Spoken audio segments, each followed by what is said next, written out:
All right, ladies and gentlemen, this is going to be our final screencast for our summer assignment. So we've kind of made it all the way through chapter 1. We're still looking at the time period 1492 to 1607, and this is really a continuation from the previous screencast. We're now just going to look at really the economic system and the labor systems that the Spanish are going to develop in the New World.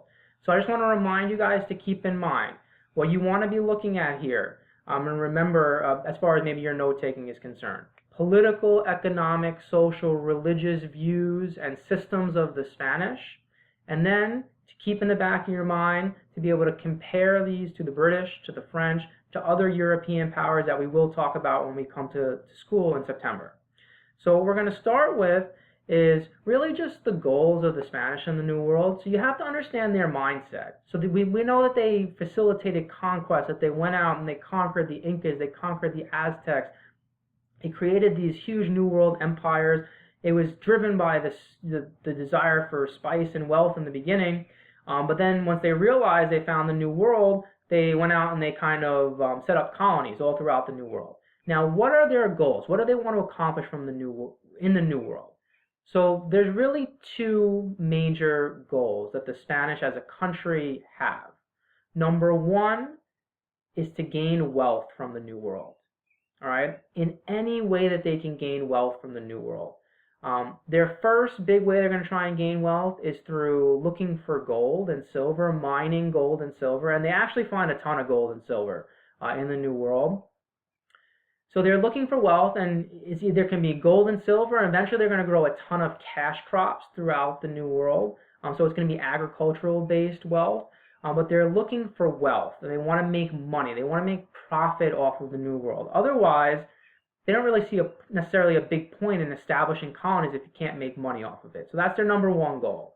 Their number two goal is to facilitate and expand their religion. Okay, the Spanish and European society, as we talked about, is coming from a very religious mindset. So the Spanish are Catholics, and part of it is to establish kind of like missionary work, to go out and to convert, to get people to convert to Christianity, to bring religion to them.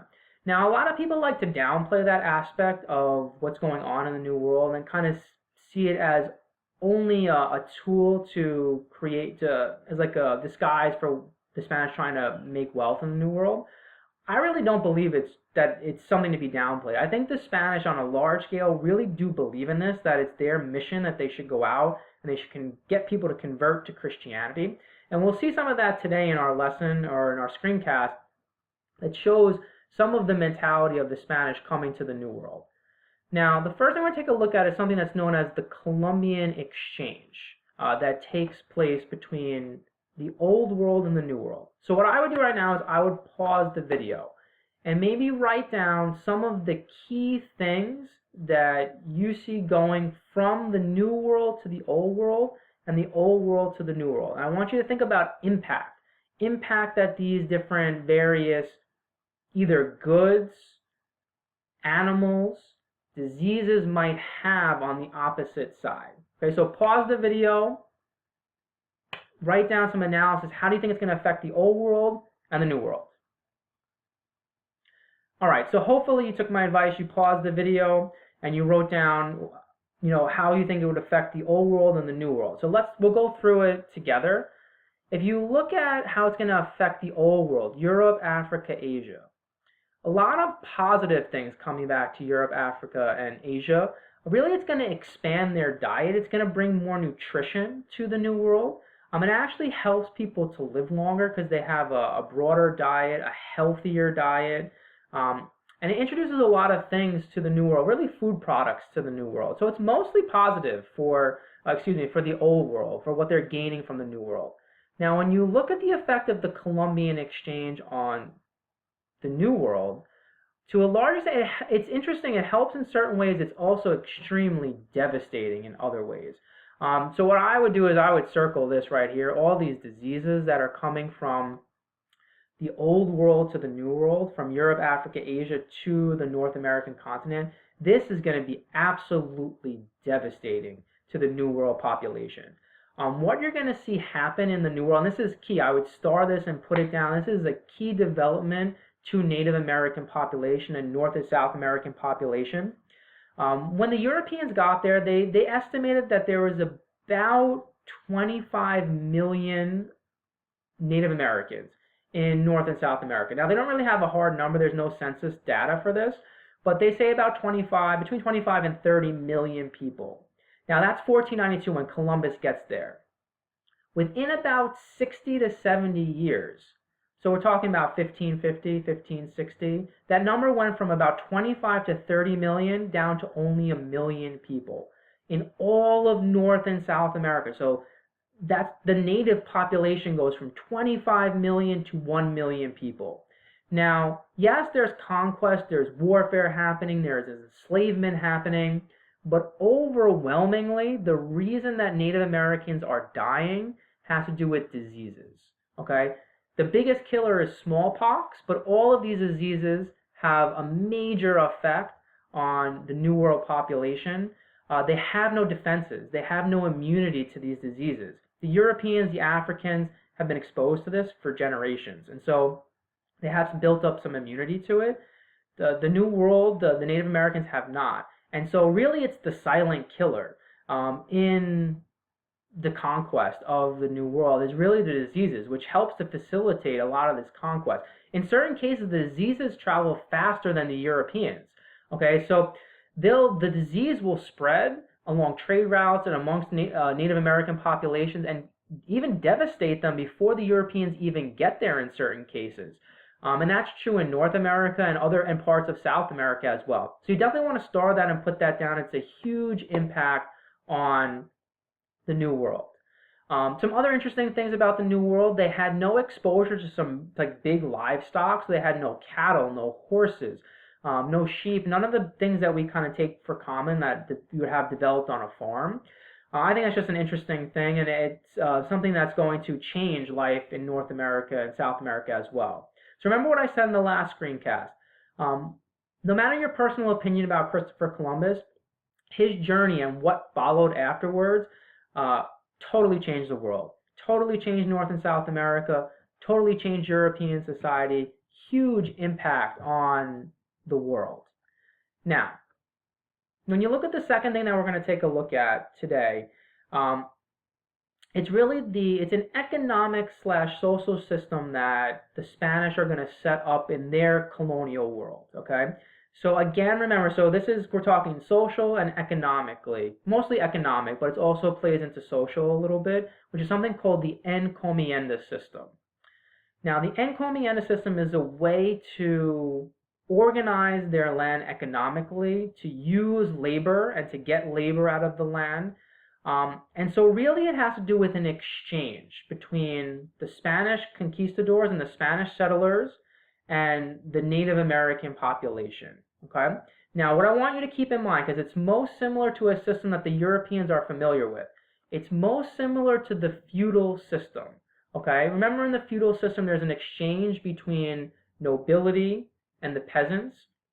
The nobility offer protection for the peasants who are going to farm the land and provide goods for the nobility. And it's kind of a dynamic of exchange between protection and services between different social classes. The Europeans and the Spanish kind of take this system and transplant it into the New World. Okay? Now, the nobility, or the people that play the nobility role in the New World, are anybody who's Spanish-born people.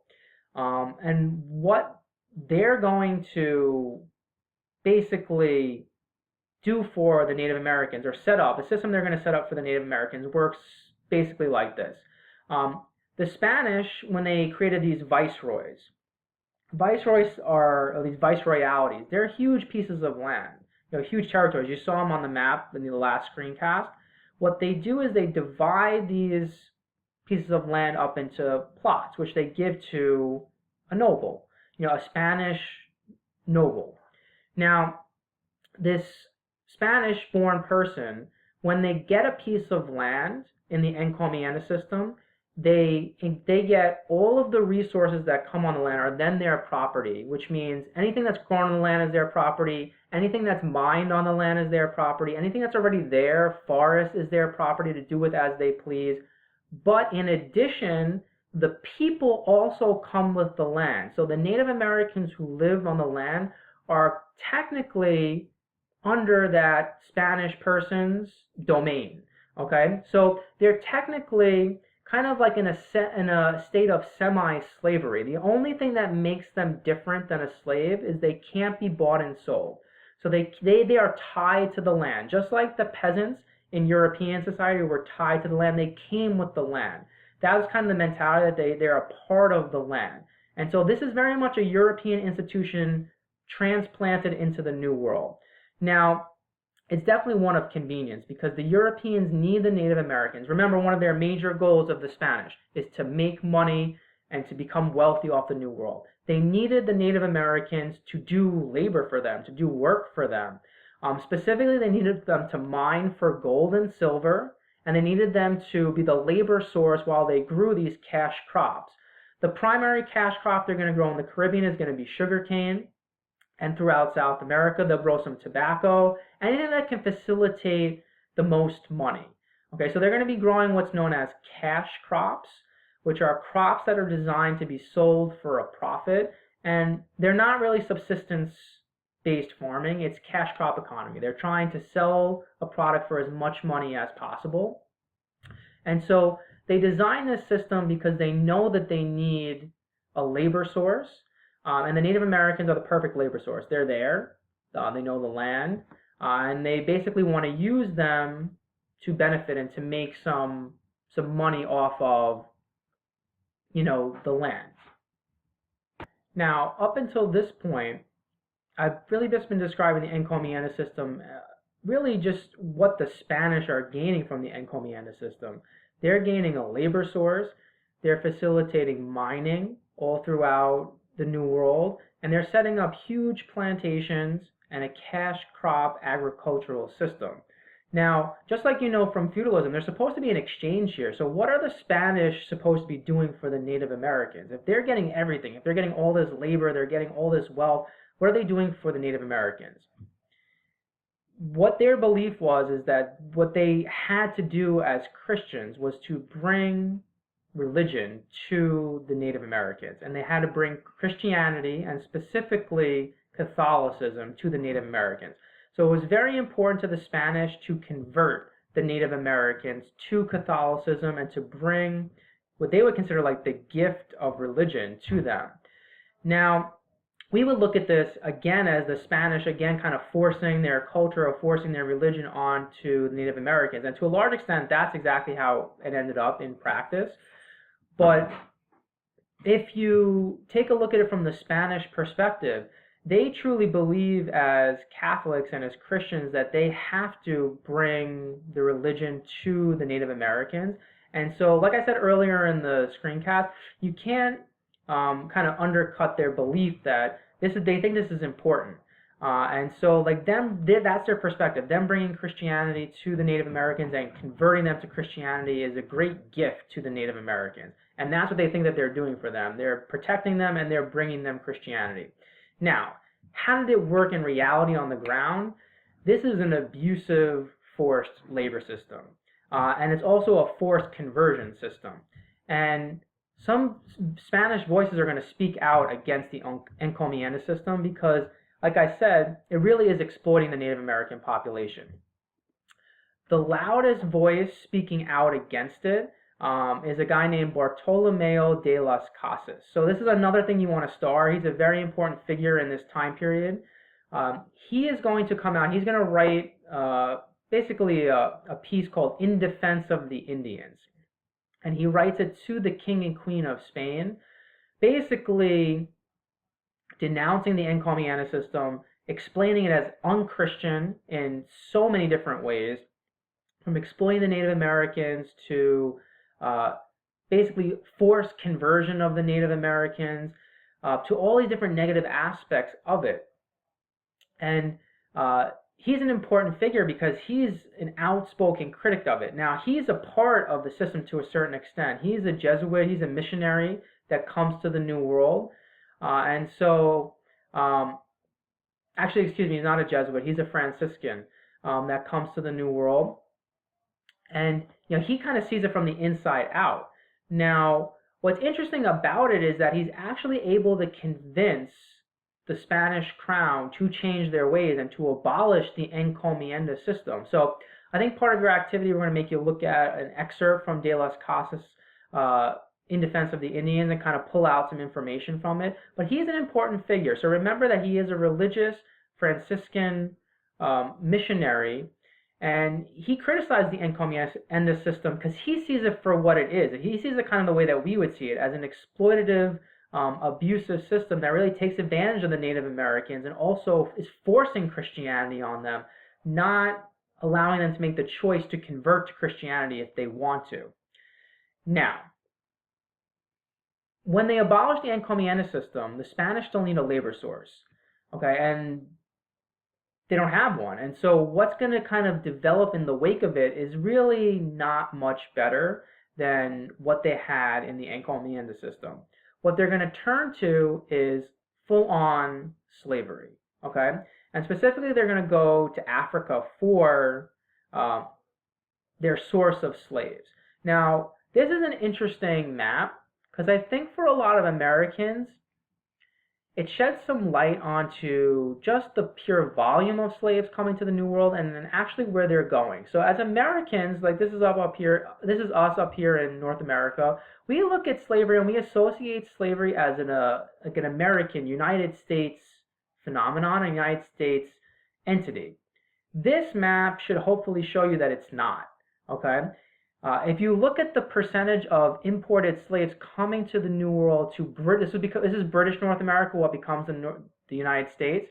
Compare that to what's coming to the Spanish and the Portuguese colonial world, the Caribbean islands and South America. It's a drop in the bucket comparatively. There's about 9 million Africans taken into slavery and sold to the New World. Vast majority of them are going to the Caribbean islands and Spanish colonial world in South America, because that is where the most intensive labor is happening. That's where the most extensive cash crop growth is happening. So of the 9 million, we're talking about roughly only about 300,000 go to British North America, mainland North America. The rest go to the Caribbean and to South America. Now, first is a couple questions you should be asking yourself. So this is known as the Atlantic slave trade, and we'll get into this in a lot more detail when we come into class in September. But it replaces the Encomienda system as a labor system in the Spanish colonial world. Now, first of all, why did they go to Africa for their slave labor source? It really has nothing to do with race in this time period. What it has to do with is the fact that Africa already has a slave system in place. Another aspect that people don't know is that the Muslim empires had controlled North Africa for a long time, and there was a huge slave trade going in the opposite direction for about 700 years at this point. That's going from West Africa to the Middle East. And so there's a huge slave network already in place throughout North Africa and West Africa. And what the Europeans did is they kind of just latched onto a system that's already in creation and then used it to facilitate slave trade across the Atlantic Ocean, and on an exponential, huge level, because they needed a huge labor source to keep their wealth from their colonies. Okay, so we'll get into the slave trade, like I said, in September in a lot more extensive way. But that's kind of the transition that happens in the Spanish colonial world, and you want to be able to understand that, okay? You have the transition from the Encomienda system from basically Native American slavery, or serfdom in a certain sense, to African-based slavery, okay? The British are going to go through a different transition. So remember what I said, you have to be able to compare the different systems. So let's just review. Politically, the Spanish have a system known as the Viceroy system, where they set up viceroyalities all throughout their North American colonies and their South American colonies. Economically, they have a system known as the Encomienda System, which later transitions to the slave-based system. Socially, they have a system that's very stratified by race and by geographic location of birth. Okay, so you have the Peninsulares at the top, which are Spanish-born Europeans, Creoles next. Then you have mestizos, which are a mix between Europeans and Native Americans, mulattoes, which are a mix between Africans and Europeans, and then you have Native Americans and slaves at the bottom. So that's your social system. Religiously, remember, they're Catholics.